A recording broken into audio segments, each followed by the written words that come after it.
Olá, meus queridos alunos, irmãos, que estão nesse exato momento aí no Face da academia, no Facebook aí da Casa de Recuperação Bom Samaritano.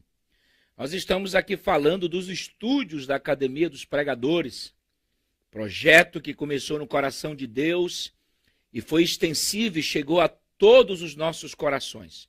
Não só o meu, mas também como o coração de muitos professores, queridos professores, que dedicados estão em plena consciência de juntos estudarmos a palavra de Deus. Olha, nós estamos estudando hermenêutica.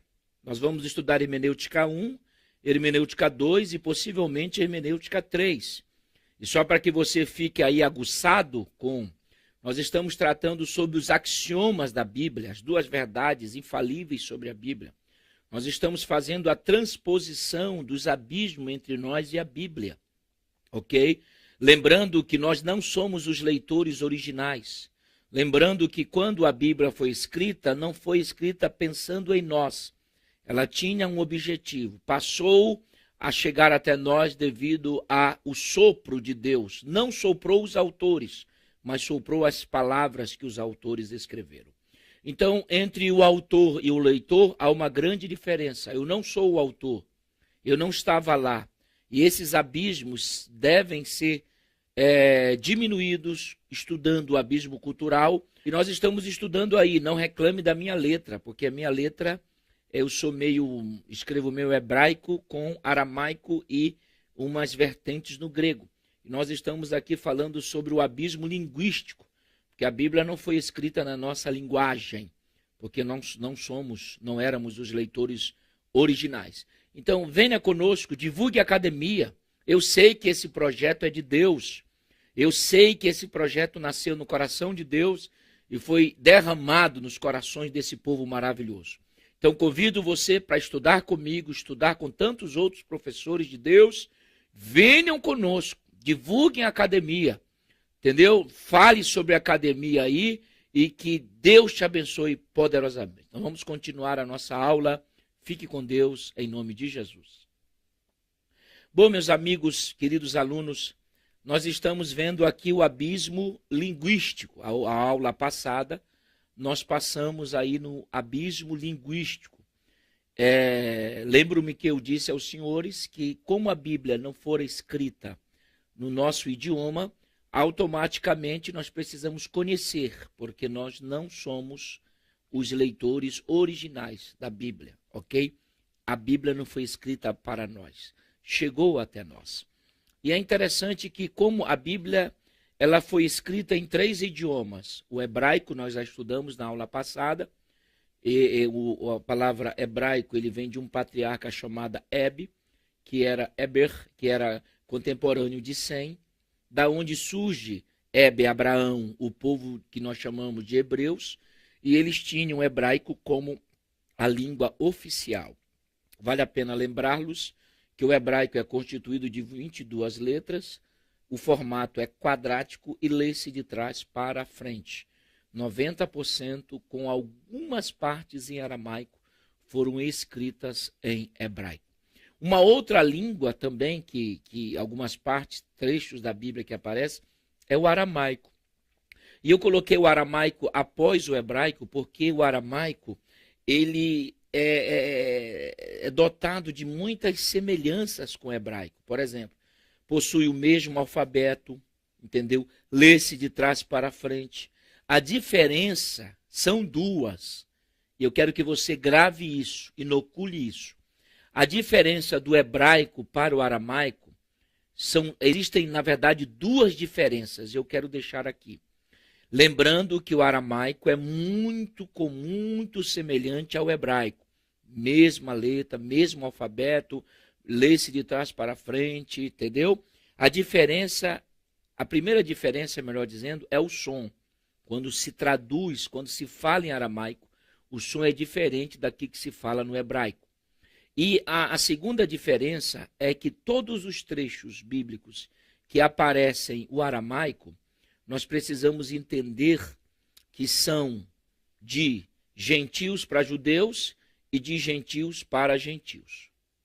Nunca de judeu para judeu, porque jamais o judeu usaria o aramaico para comunicar-se com o outro judeu, tá bom? Sempre é de gentios para gentios e de gentios para judeu. Por exemplo, Esdras capítulo 4,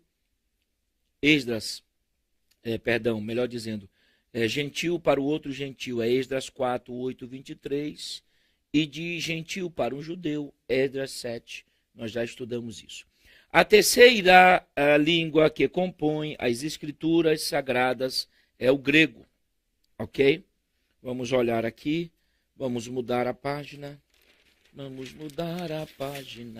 o grego, ok? O grego. Vejam bem, o Novo Testamento foi, grave isso, escrito na língua grega, ok?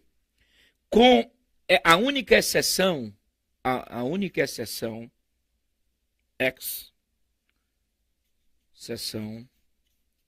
foi o Evangelho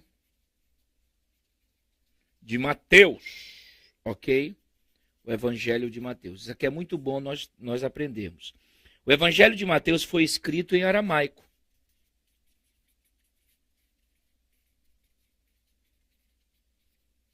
Ok? Mas que, por sua vez, foi traduzido. Foi traduzido para o grego koiné. Para o grego koiné. Ok? Para o grego koiné. O alfabeto grego consta de 24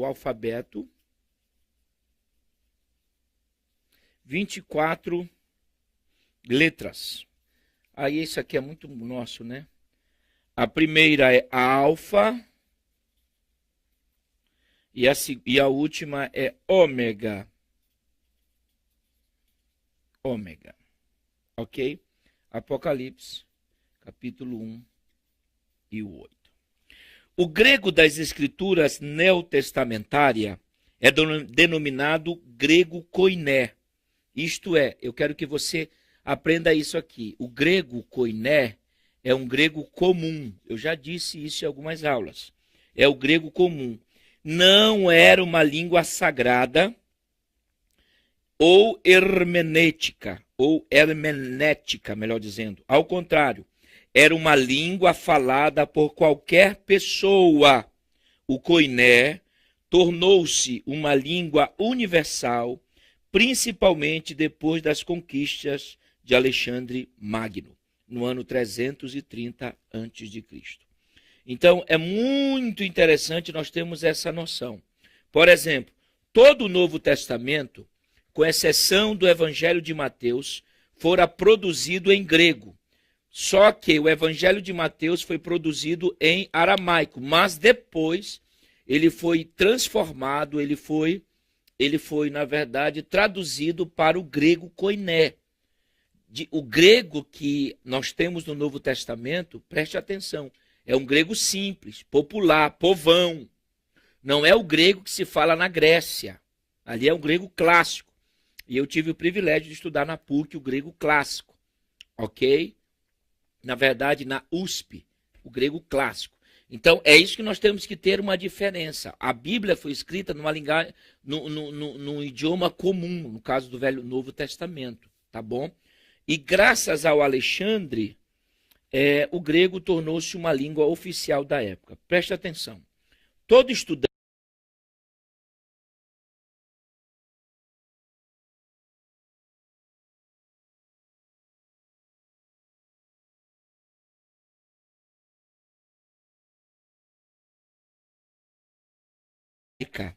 não basta apenas conhecer a língua para entender o Novo Testamento.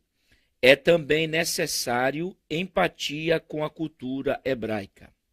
O Antigo Testamento foi traduzido do hebraico para o grego, koiné, em Alexandria, 280 a.C., por um grupo de eruditos judeus helênicos Essa tradução ela é muito bem conhecida como a Septuaginta, tradução dos 70. Isso aqui é muito interessante. Essa tradução permitiu que a língua grega absorvesse a cultura hebraica, enquanto a cultura hebraica assimilava a riqueza de vocabulário e a universalidade do idioma grego. Essa união sempre esteve em busca do enlace ou do divórcio. Essa é a razão de muitos intérpretes procurarem explicar diversos textos bíblicos usando a cultura hebraica. Não obstante, o texto está na língua grega. O koiné foi universalmente difundido, tanto que Paulo escreve à igreja em Roma, não em latim, mas em grego. Ok? Isso aqui é muito interessante. Ó. Segundo o doutor Lasso, o grego escrito pelo evangelista Lucas e pelo escritor aos Hebreus é o mais literário. O grego do Apocalipse, o mais comum. E classifica Paulo como um helênico educado. Olha, você podia gravar isso aqui, né? Isso aqui é muito legal para vocês. Lucas e Hebreus, o grego é mais clássico, nobre. O Apocalipse é o mais comum de todos. E Paulo usava sempre a filosofia ou o mundo helênico que ele vivia. Toda a escritura sagrada foi escrita nessas 3 línguas por cerca de 40 escritores. Muitos deles escreveram mais de um livro. Os agiógrafos, os autores, melhor dizendo, possuíam as mais variedades funções possíveis, desde príncipes instruídos em todo o conhecimento da época, até pessoas simples, tais como boiadeiro e pescador. Todos esses escritores e a cultura do seu tempo deixaram impressões extraordinárias nas sagradas escrituras. Então, em se tratando do abismo linguístico, nós precisamos transpô-lo. Nós precisamos chamar a Bíblia. Nós precisamos trazer a Bíblia. E para fazermos isto, nós precisamos conhecer alguma coisa do hebraico, do grego e do aramaico. Não se esqueçam mais. Novo Testamento todo foi produzido em grego, com exceção do Evangelho de Mateus em aramaico. Depois foi traduzido para o grego. O 90% do Velho Testamento foi produzido em hebraico. Vem de Éber, você já sabe. Com exceção das porções em aramaico. O aramaico é semelhante ao hebraico.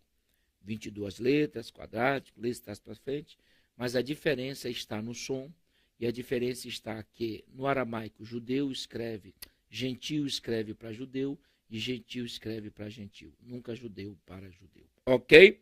Vamos olhar aí, meu Deus, o tempo corre. Vamos olhar mais um abismo, que é o abismo gramatical. Falamos do abismo cultural, o abismo linguístico, agora o abismo gramatical.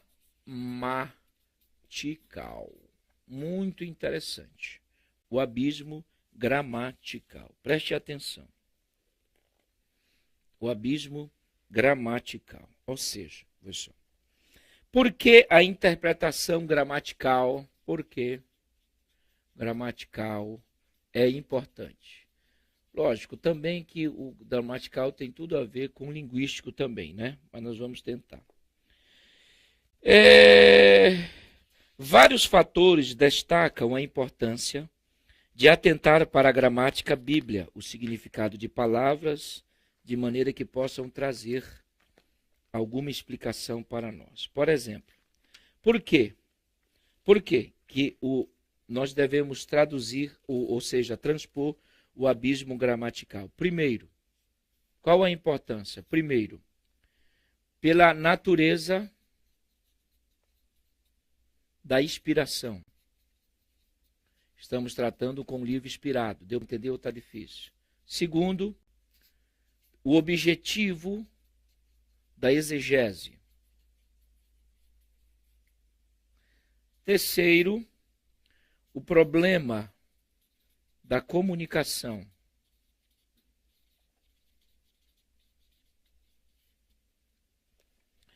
Ok? Quando eu analiso essas três características sobre a importância de nós transpormos o abismo gramatical, está voltada a essas três questões, porque nós estamos lidando com um livro inspirado. Segundo, nós precisamos fazer uma boa exegese. E terceiro, nós precisamos entender a comunicação deste livro.